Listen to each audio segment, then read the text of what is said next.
সৌদিতে যে দুইটা স্বপ্ন নিয়ে এসেছিলাম, আলহামদুলিল্লাহ দুইটা স্বপ্নই আমার 2 বছরে পূরণ হয়েছে।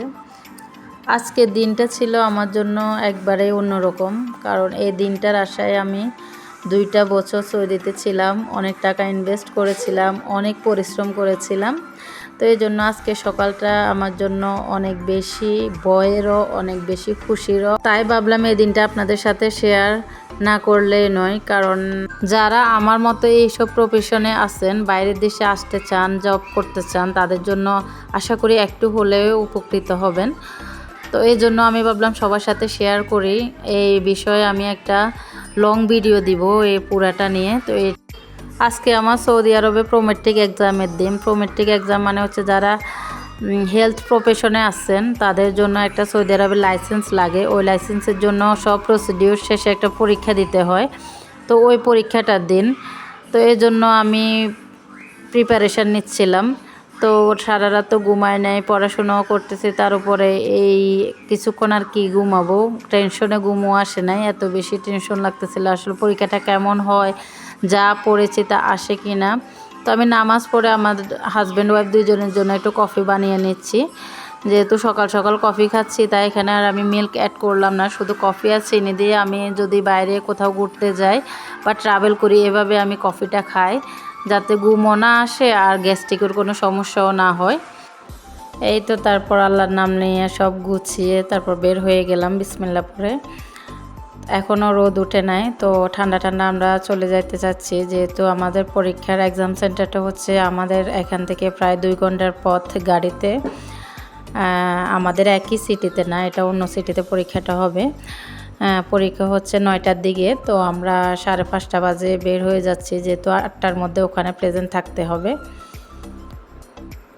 তো অ্যাকচুয়ালি অনেক বেশি আমার ভয় লাগতেছিল, যেহেতু পরীক্ষাটা হচ্ছে কম্পিউটারাইজড, তার উপর এমসিকিউর পরীক্ষা। অনেক পড়লাম, আজকে প্রায় 2 বছর ধরে পড়তেছি। তো ওগুলা থেকে হয় নাকি কোত্থেকে আসে কোশ্চেনগুলা, এই জন্য অনেক বেশি ভয় লাগতেছিল।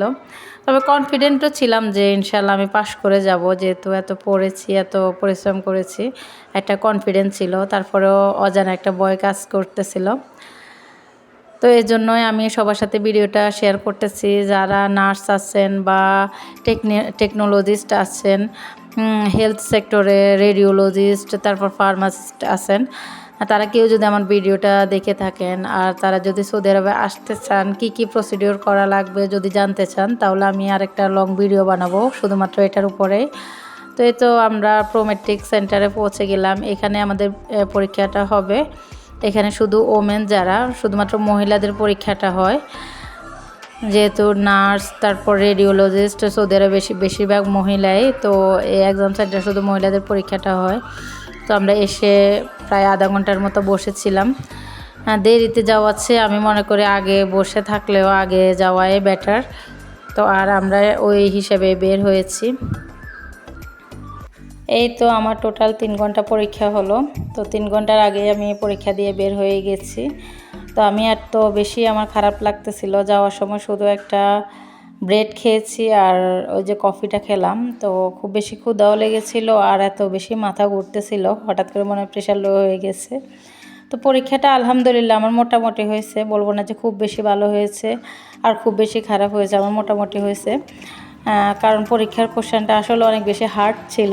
আমি যেটা পড়েছি প্রায় আমি 15,000-এর মতো এমসিকিউ পড়েছিলাম। তো ওটার মধ্যেই এসেছিল, তবে পুরোপুরি হুবহু আসে না, ওই টপিকগুলোর মধ্যেই এসেছিল।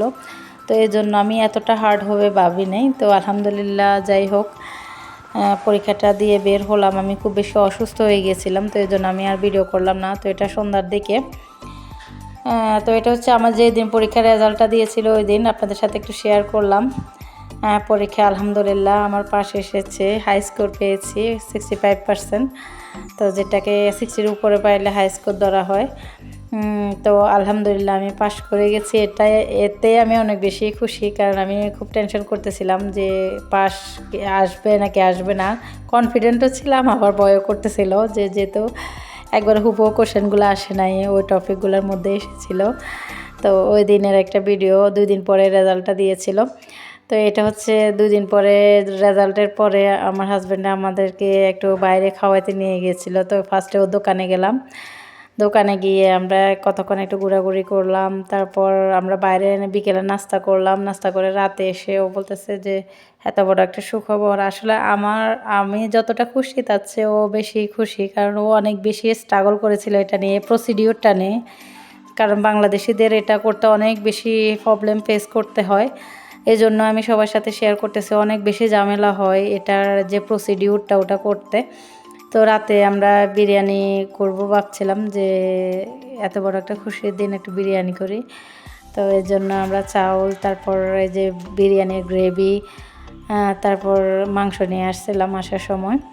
তো আমি রান্না করতেছিলাম, তাই ভাবলাম একটু টুকটাক আপনাদের সাথে শেয়ার করি। আলহামদুলিল্লাহ, সৌদি আরবে যে 2টা স্বপ্ন নিয়ে এসেছিলাম, আমার 2টা স্বপ্নই পূরণ হয়েছে। একটু সময় লাগলেও পূরণ হয়েছে। প্রথম স্বপ্নটা ছিল আমি উমরা করব। তো ওই স্বপ্নটা আমি যখন সৌদি আরবে প্রথম আসছিলাম তখনই পূরণ হয়েছে আলহামদুলিল্লাহ।